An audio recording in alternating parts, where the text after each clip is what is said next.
That is the Jerry Robinson. But let me just say, in the house. It's literally in the house. In the house.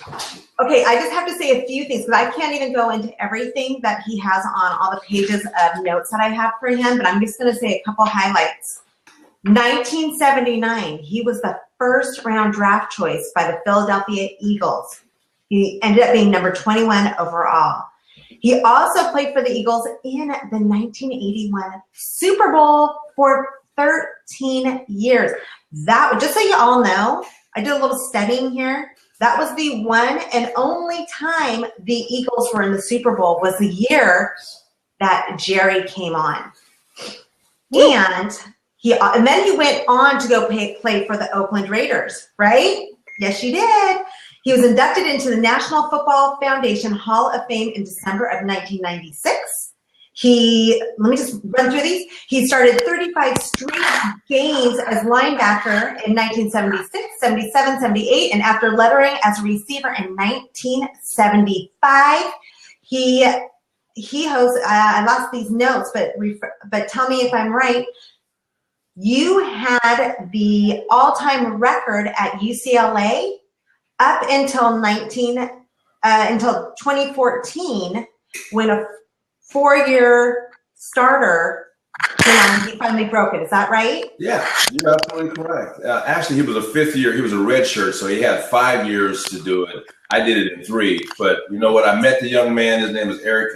He plays for the Minnesota Vikings, and he's a good kid. And, you know, records were meant to be broken, which is fine, which is cool. And it stood there for about 30-some years. So, it meant a lot to me to be that record holder, but it means a lot to me to have someone that's a good kid, that's a humble kid, and to break that record and to go on. So just being part of history is just exciting. But anyway, it's great to be here. It's great to be in the house. Yeah. In the house. I'm in the house. Brother in the house over here. There's horses, there's trees, there's a vineyard. You know, I'm in Northern California. We're in Santa Rosa, beautiful Santa Rosa. You know, some people in Ohio or in New York or wherever it may be, and they may not be experiencing the great weather that we're having here today. So we will enjoy this day for you, and we hope that you don't get, you know, any more bad weather. So I'm excited to be here, and I'm ready to do this show. My man, Jonathan, way to hook things up, and this Facebook, happy birthday, Facebook. I think it's awesome. You know, I'm sitting here, I'm learning something about the blindfolded Valentine's dinner. That sounds good any day of the week, actually. I'm going to stop you guys real quick. Midori, there's a huge echo. It's not good to hear. Is there possible that maybe you could pull up Blab on your phone and then step into another room so that we don't get that feedback, or unless you have another solution? Okay. Let me see. Because maybe Jonathan really has a solution. I know, Mr. Mailwright, he might. Yeah, it is. It's bad. Yeah, it's bad. So do you have Blab on your phone? I'm getting it right now. Okay. Okay, Jerry, so tell us more while we're waiting. Tell us everything. We want to know it all. Tell you everything. Well, as I'm sitting here in their beautiful home in this other room over here, and I'm just looking out, and I'm just very grateful to have this day. You know, a lot of people complain about a lot of things in life, and I feel like this: if you can get up in the morning, you've already a step ahead of some people, you know. And I'm very grateful to be here today. Grateful to be on you guys' show. Thank you very much. And this is exciting because we are so honored to have you. This is such a big deal. So thank you so much for coming out and spending the day. Oh, no. I love it. You know, it's good to get involved in the social media thing, because I'm one of them old school brothers. It's taken me some time. I mean, the reason that I'm here in the house is because I was having some issues getting online when I was at home. So that's why I'm here. So I'm learning about it. You know, I mean, I got the queen of social media, and I got relationship stuff going on here. This is a great day for a brother. I'll tell you what, I'm going to go home. I'm going to be the king of the castle again. I'm happy to be here. I really am. So while we wait for Midori to get on, like last night, weren't you at or was it the night before? Weren't you? A couple days ago. you were at like a Super Bowl party for who was it? And It was for the Raiders, the Oakland Raiders. They had their Super Bowl party for their corporate big-time sponsors, and it was really exciting to be there. There was Gatorade, there was everything, Microsoft, everybody. Like this. And I tell people, if you watch the sports shows, the First Takes and the Mike and Mike shows and whatever it is, the Super Bowl city coverage, there's always a ball player coming up on stage, always. And they're always representing something at the end. They will not get off that stage, that camera, until they get able to plug the reason that they're there. And so there's a lot of ball players there with different products and different companies. And so that's what the Raiders were having, a little party, 50 to 100 people of their sponsors. So they asked me if I'd come there and just have fun with some people. And I really did. It was really exciting. But not as exciting as being here, though. I'll tell you that right now. Oh, that is right. This is way more exciting. So Yes, what are it you is. drinking? Is that I'm water? drinking some water. Yes, I'm drinking water. You need to be hydrated. I learned a long time ago, you got to make sure you're hydrated. I'm not representing any company right now, but seriously, there's nothing better than water. I mean, there's a lot of water around, and that's kind of how it all kind of started. There's more water out there in this world than there is people. And as far as, what I'm saying. So anyway, so forth. I'm having some water. Here it is right here. I'm not going to show it because they're not going to send me a check. So I'll just drink the water. Sounds good. Let's go with that. Okay, Midori, are you ready to get started with our interview? Yeah, can you guys hear me okay? Yeah. I can hear you. I have a question for y'all. Can y'all see me? Because this is kind of new to an old school brother. Am I looking down or can you see me looking at the camera? I don't know. What's happening? You look like you're looking right at me. Oh, cool. That's all I needed. Look at the two beautiful women. Lord have mercy. I keep telling you, my day gets better and better, y'all. Oh my gosh, so funny. Okay, so I have a first question, and I did some research. I want you to tell us your story of when you got drafted in 1979, and I want you to tell us what that was like. Okay, when I got drafted from UCLA in the first round in 1979, there was no ESPN. There was no big draft day. Now it's a big production because it's all about money. This business is about money. That's what it is. You go to New York and you stay here and you stay there. No, there was no ESPN. So what happened was a local TV friend of mine, a guy who actually played in the league a long time ago. But anyway, he wanted to share with the public, with the people, what it would be like when that phone call came on draft day. So I agreed to sit there and do it with him. And back when I got drafted, you found out that you were drafted because you heard the radio. Okay, so the phone call they would call you first and say, Jerry, we're going to draft you. But that wasn't official until they mentioned it on the radio. So anyway, I'm sitting there and draft day was hectic because there were a couple of teams. There was one team in particular that told me they were going to draft me the 10th person in the first round. So I was really excited about it. And I'm listening to the radio, and that particular team, the New Orleans Saints, I heard on the radio, the New Orleans Saints chose punter Russell Erxleben from the University of Texas. I'm like, a punter? Damn, are you serious? I just happen to know Russell real well.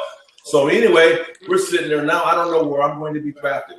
Okay, now, maybe an hour into this, an hour and a half into it, the phone rings, and the TV crew is ready. Jim Hill from CBS Sports. He said, okay, fire up the cameras. So they turn on the cameras, and they're looking at me, reach for the telephone, and as I reach for the telephone, I pick up the phone. I'm excited because I don't know which team it is going to draft me. I pick up the phone, and I say, hi, Mom. No, I haven't been drafted yet. So we're going to have to get off this phone because I need to have this line clear in case some team calls to draft me. And it was my mom that had called me, and she said, Pumpkin. She used to call me Pumpkin all the time. I said, Pumpkin, this is okay, honey. Don't worry about it. But I said, okay, Mom, I love you, but we got to get off this phone just in case I get drafted. So the first phone call I got, I thought I was being drafted. It was from my mom.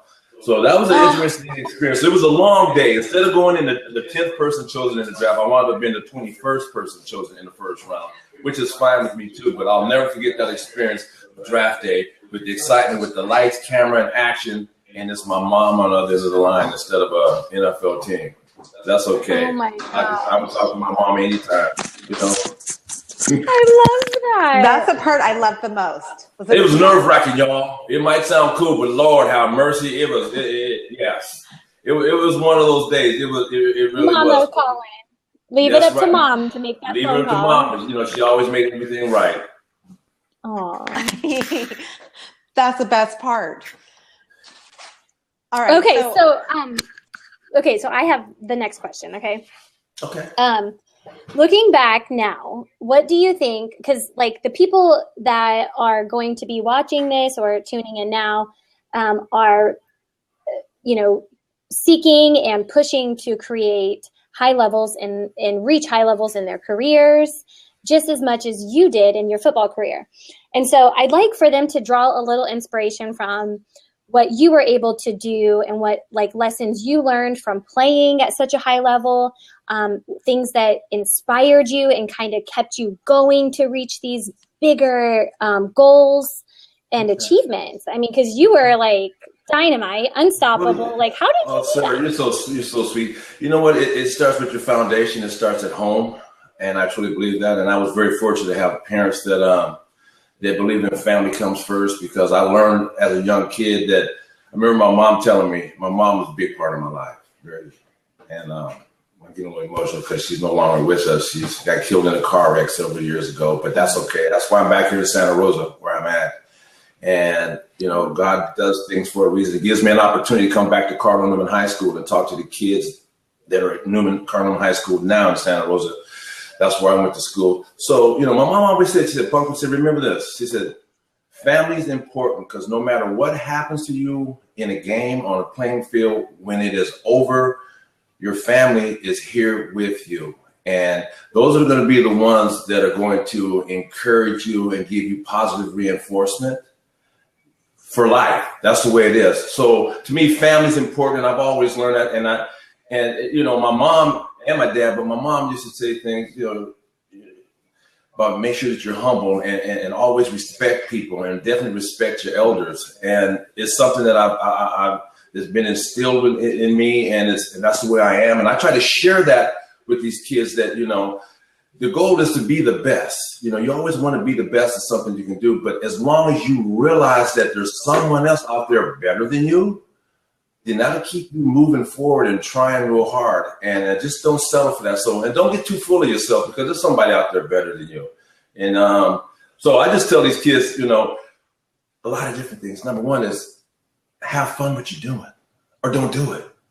I had fun playing football. That was my goal as a little kid. I wanted to be like Pele, but soccer wasn't making any money back in the 70s. So brother, I wasn't going to do that. But and Willie Mays, the great Willie Mays, to say, hey, kids. So therefore, I wanted to be a professional athlete. I remember, and I share with these kids that what you got to do is you got to write down, because in the 9th grade at Cardinal High School, I took a piece of paper actually and wrote down my goals. I want to be a professional athlete, football, baseball, basketball. I don't know which one, but I'm not going to allow, and I started listing these things to stop me from reaching my goals. Women, drugs, sex, alcohol. I'm not going to allow anything of that to stop me from reaching my goals. And I looked at it every day from my freshman year. And actually, I took it into college. And I took it into the pros. So you have to be goal oriented.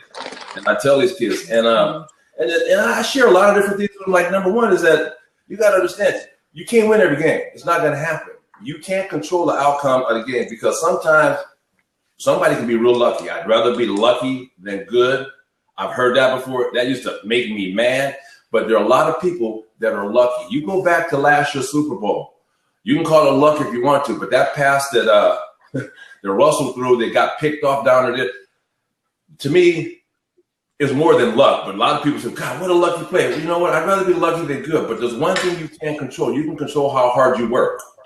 You can control, your determination and giving everything that you have. So I see a lot of different things to people. I don't know. I want to help I want to help people. I want to help kids, because, that children are our future. Well, the future is now, and this is a different age, because there is social media. I mean, I got the queen of social media. I'm looking right at her right there. It is. Okay. So, you got to get caught up with the times, and social media. Thank God it wasn't around when I was back in the 60s and the 70s, because Lord have mercy. God only knows what people would think of me. So, Wait, I have to ask you a question now that you're talking about Cardinal Newman, because that is where, just so y'all know, that's where I would see Jerry Robinson all the time on the football field watching the kids play football. My kids went to school there. One of them's still there. So I just want to know, did you give that same speech to the kids about the women, stay away from women, sex, and alcohol? In that order? Well, yeah, it probably in that order. It didn't matter what order came in, as long as they got the message. You know, I do that though. I do. I talk to the basketball and the football team or anything that they need me to do out there, because I feel very fortunate. I mean, if you have a gift like you ladies have a gift, it's important and our responsibility to give it away. Give it to somebody, help somebody along the way. That's right. Because I'm not about greed, it's just about need. And if somebody needs something, because as y'all know, these kids, I call them kids because they are kids. You know, they'll listen to me tell them the same thing that their mothers and fathers have been telling them, but they'll listen to me because I'm that athlete or whatever it may be. Yeah. And you know, that comes along with I've been fortunate to be able that athlete part of it. So there's responsibility, and I let the kids know about accountability, responsibility. And to me, it's really important. You have to have character, because character takes you through it. You know, character to me is more important than money, because once you start making money, Uncle Sam's gonna start taking away some of your money. But Uncle Sam can't take away your character. You know what I'm saying? So the other thing is that I like to stress to kids, you know, how important the foundation and fundamentals are, because here I came to Cardinal Newman High School as a little skinny little wide receiver, tight end, whatever it was. And I learned from Coach Lloyd at Cardinal Newman High School. I learned about the fundamentals. I remember him. Yeah, the fundamentals and the techniques of playing football and tackling. And there's no way, for those out there that are listening or watching, understand that there's no way that a 212 or 18-pound wide receiver like I was can go from a wide receiver to playing inside linebacker where guys are 240, 250 pounds, unless you are fundamentally sound. And I stress to these kids, listen to your coaches, you know what I mean? And I was very fortunate to have a teacher. Like y'all teach people. And when, you know, I was taught the great fundamentals and techniques. So therefore I was able to go on to, you know, to the 3-time consensus All-American stuff at UCLA and the jersey being retired and all Pac-12, this and that. There's a lot of different things. I'm not going to read all of it because, you know, it's fun to have. It's fun to be part of history. And there's a lot of history there. And I'm about to jump to a whole nother place right now. You know, when I tell people, they start talking about the Super Bowl here, we're just going to jump around. Super Bowl, let me tell you about the Super Bowl. I played in Super Bowl 15, 35 years ago on the Philadelphia Eagles. We got beat by the Oakland Raiders. Okay, I've been a Raider fan my whole life. But let me say this to you. After being out of the game for over 35 years, it's great to play in a Super Bowl. If you win it, it is great. If you lose, it's a lifetime of a bad memory. And I don't mean to sound unappreciative. I appreciate the opportunity and this and that. But there are a lot of awards that I've been fortunate to be able to win and blessed with. And the last one was this Pac-12 All-Century team, which means a lot. Hold on really quick. Jerry, hold on really quick. I want to go back to the Super Bowl, when you played the Super Bowl. Do we really have to? Go ahead. That was awesome. But that was oh my gosh, I can't believe that's a bad memory for you. Other than that part, that does really suck. But that was the only time the Philadelphia Eagles made it to the Super Bowl. Was a year that you came on, correct? Well, then yes, but they actually went back about 6 or 7 years ago with Donovan McNabb. It was a long time in between. That was the first time. 1960, they had won the world champ, not the world championship, the league championship. Before they started calling them Super Bowls, it was 1960. Oh God, you know, my girlfriend, she does this all the time. Ellen, she's like, just what you said and the way you went about that. I understand. Don't get me wrong, it was a great honor and a privilege to play on the largest stage in the world. This is global. I mean, media day, as we used to call it back then. Now it's opening night because there's money involved, y'all. Prime time. But anyway, media day, there were people from Japan, people from London, there were people from Spain, there were people from all over the world. And it was a great experience. It was. The journey there was awesome. But trust me, I would give back every single award that I've ever accomplished and won in my entire life to be able to stand on the podium after the end of the Super Bowl game and have that graffiti fall down on my head. You can have it all back to be. That's the way I feel about that. Because when you're the world champ, you're the world champ. When you win the last game, that's the game you want to win. You can win as many games as you want, but if you don't win the last one, there's a big thing to that. So I do appreciate being in the Super Bowl. Don't get me wrong, but I have friends that have been lucky to be on teams. They weren't very good. Not that they weren't very good, but they were luckier than good to be on a team. They may not even play that much, and they've got Super Bowl rings. It's all about the rings and the trophies. It's not about the money. Yeah. Well, too, I'm thinking in my head as you're speaking that when you are committed to excellence and you know that you deserve that championship, that you worked so hard and you deserve it, it feels like a slap in the face, but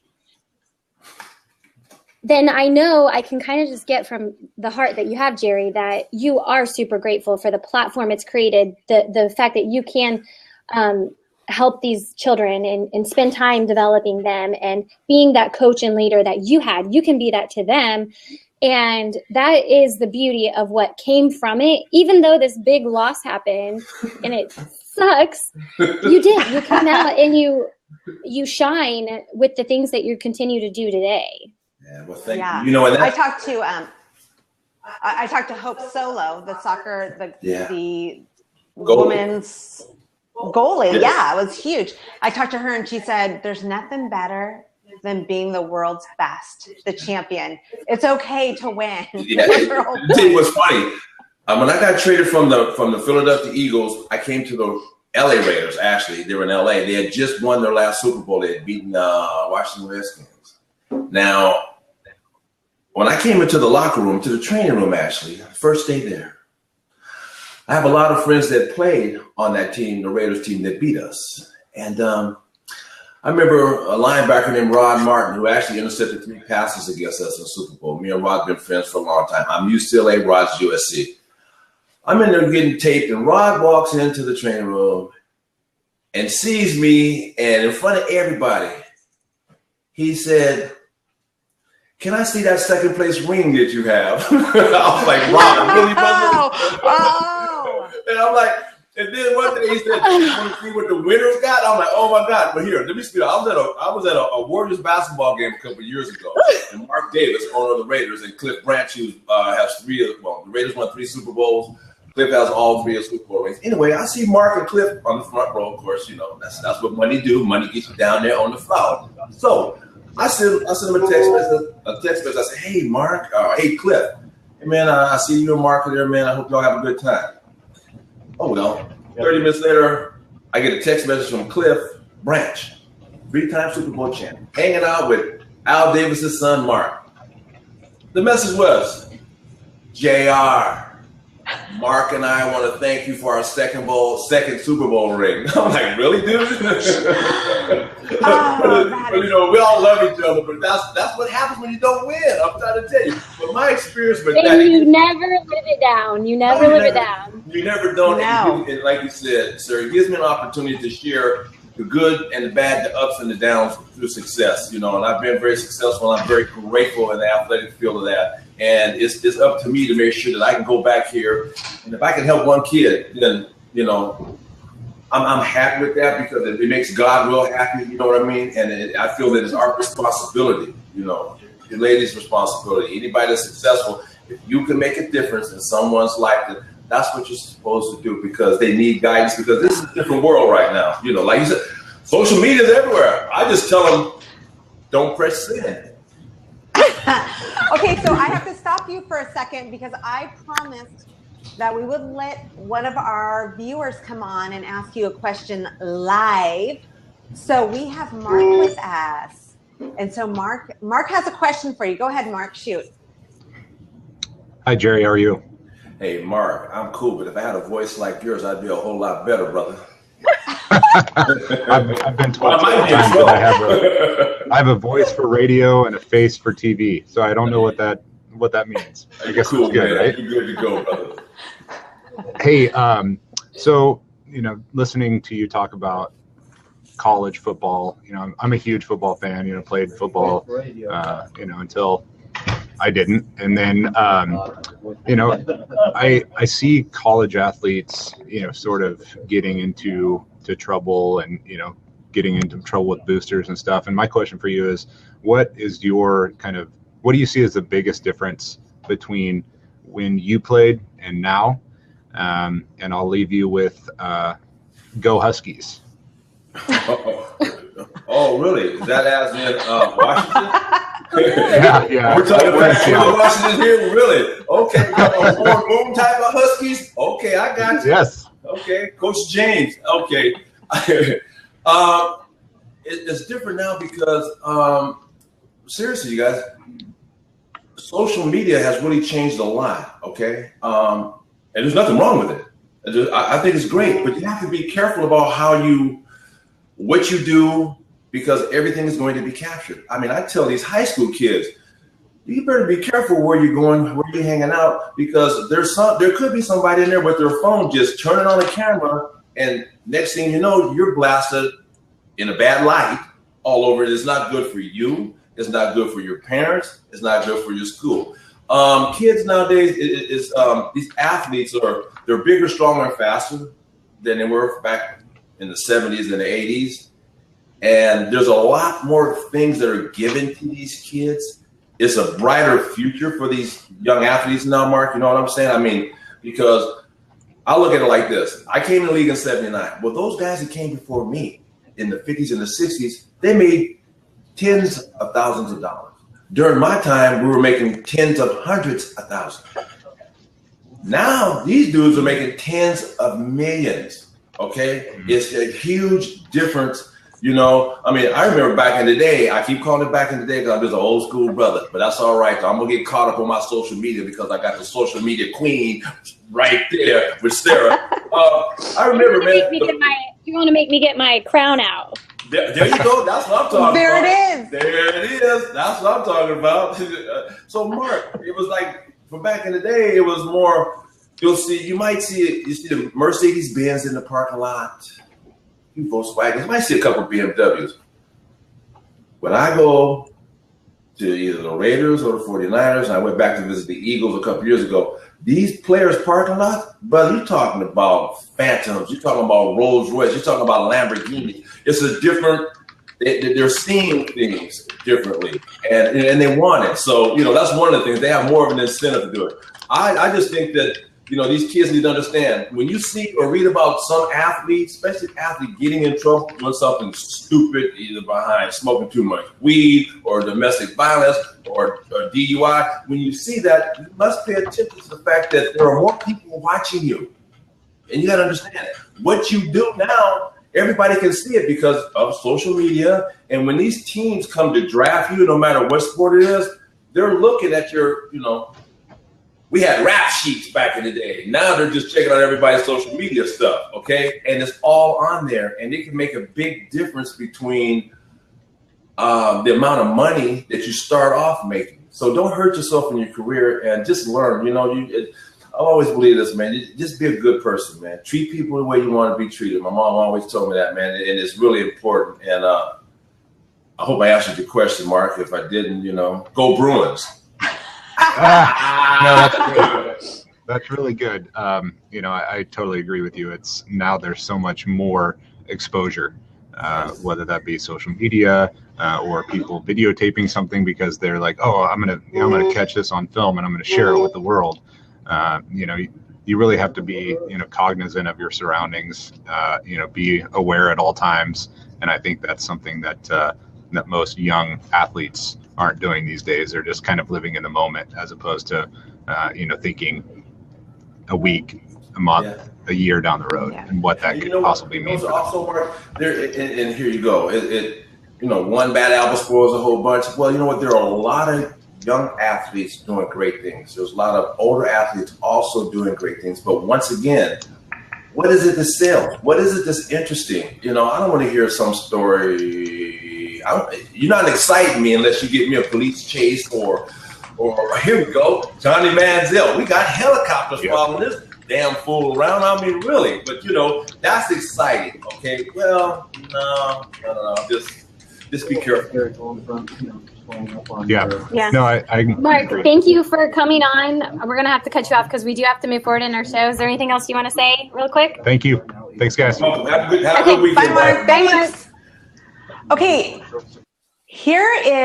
we're starting a new section. Okay. And Jerry, I was going to warn you about this, but I didn't. Uh-oh. And so it's called the Truth or Truth Game. And you're the only participant. This is fun. I like this. Okay, but here's the rules. The rules are you have to answer every question, and there are no passes. But we could actually make it truth or dare because you're in my office, so I could dare you too, but we'll just keep it truth or truth. Okay. Lord help me. Help me, Jesus. And the good thing is you really can't leave because I have Bill here. He's going to be my muscle and keep you inside here. So you ready? I'm ready. Okay. Ready as I'm going to be. Okay. Woo. First question. Who is the hottest celebrity of all time? I'm going to ask you 4 of them. A, Pamela Anderson. B, Beyonce. C, Jennifer Aniston. Or D, RuPaul. We need that music. No. Out of that group, I have to go Beyonce. Beyonce. You say Oh, she's a classic. Well, she I think so she too. really is. But, I was going to go back to Holly Berry. I thought you were going to throw Holly Berry in there. I didn't know I was going to have some choices. That's cool. Give her brother some choices. You have to choose from my choices. That's how I it know, works. honey. I know. It's like, I got it. It's like the blindfolded Valentine's dinner. Got it. Go ahead. I got to trust you. Go ahead. Okay. I'm a relationship expert. Trust I know it. That's why I'm glad I'm here. Okay, ready for number 2? That was just like the warm up. Okay, the next one is, I know you have a girlfriend, but that doesn't matter right now. What compliment are you most likely to use? Okay, A, you look great today. B, you've lost weight. C, you're better looking than my ex. D, you look just like your mom. And E, you look great for your age. Repeat the first one. Okay, the first one is you look great today. I'm going with the These first all one. sound so shallow. Well, you know what? The first one is the truth, and she looks absolutely awesome. Those other ones, you're not talking about a blindfolded Valentine. You're talking about blindfolded getting shot. You're talking about you'll be seeing my story on CNN or Sports Center. No, the first one. We like the first one. That was a good answer. That's why you have a girlfriend. It was the truth.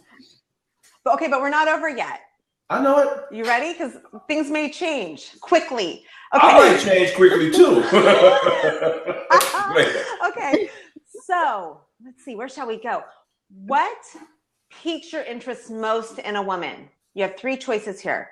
A, their figure. B, their facial attractiveness. Or C, their stunning personality. Personality is really important to me because facial features and body shapes, they change during the course of the year. But if I have somebody that we're in tune with each other, we can laugh at each other forever because laughter lasts a lot longer than anything else. So yes, I'm personality. You got to have fun. I have fun with my girl. We get along. We just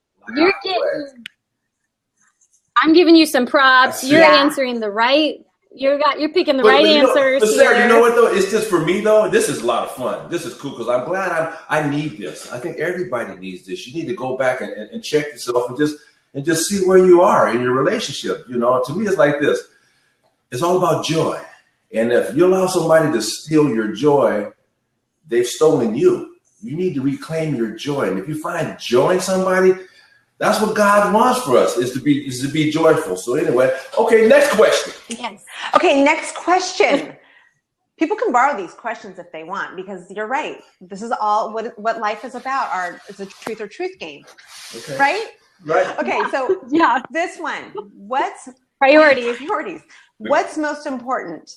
A, sexual chemistry. B, spending quality time together. Or C, cooking.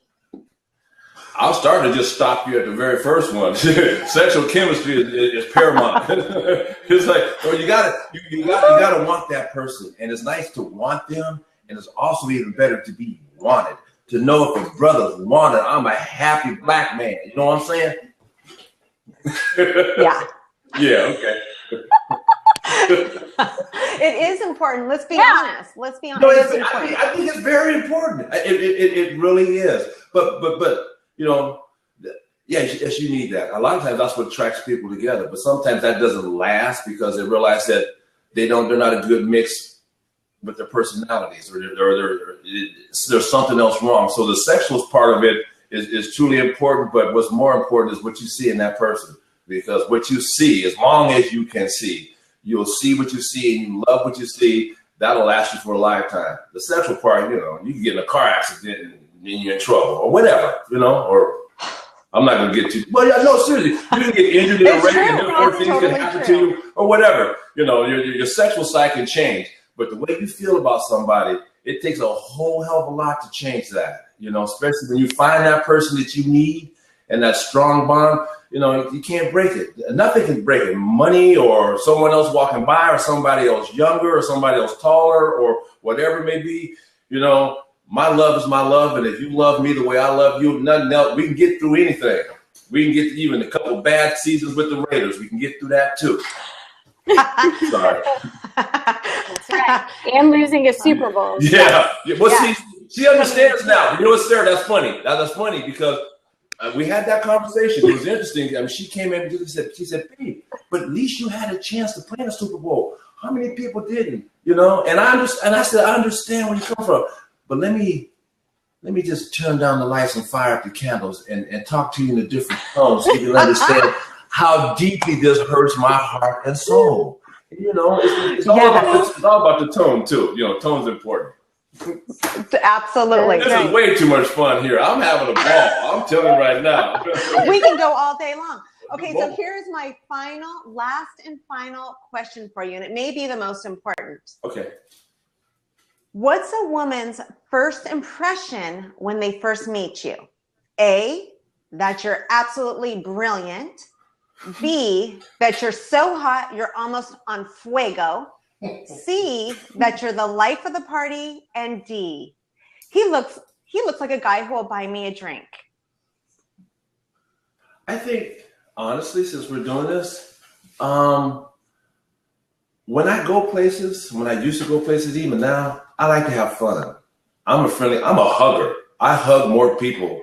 You know, it could be against the law as much hugging. I think it's important because I've learned that from my mom and dad. You know what? If you like, hug somebody. That's it. So I'm a hugger. I'm a very friendly person, and I like to make people feel good when I go into a room. I like to make them feel comfortable. So wherever that falls in there, then that's it. Okay. Well, you passed. I love it. You passed. Good job, Jerry. Wait a minute. What do the gift or pass is what I want to know. You win the horse outside. Do I get a hug? Of course you get a hug. I'm going to take one anyway. And Sarah, I'm sorry. Sarah, are you in Ohio? Is that where you are? Yeah. Okay. You know what? If my arms could reach that far, honey, I would give you a big hug and tell you thank you very much. It's been a real pleasure. I hope we get a chance to do this again because you two are really awesome. Yes, we should just Thank you. No, you are awesome. Midori is awesome too. We're going to wrap up our show. The winner of our $20 gift card to Taylor Monroe Boutique, who is our sponsor for our show today, is none other but Jennifer Hoverstad. Woo, good job, Jennifer. Yay. Jennifer, I'll get with you and get you your coupon. Whoop, whoop, and you will be able to shop online. Also, I wanted to leave you guys with a quote that really inspired me this week. We are talking about, Jerry, you kind of mentioned it a little bit. We've been talking about kind of the hustle. When you're trying to achieve greatness, you got to put the hustle in, the time. It's the person that wakes up early, that puts legs behind their ideas. And I ordered a planner this week, and it came in the mail, and it had this little sticker.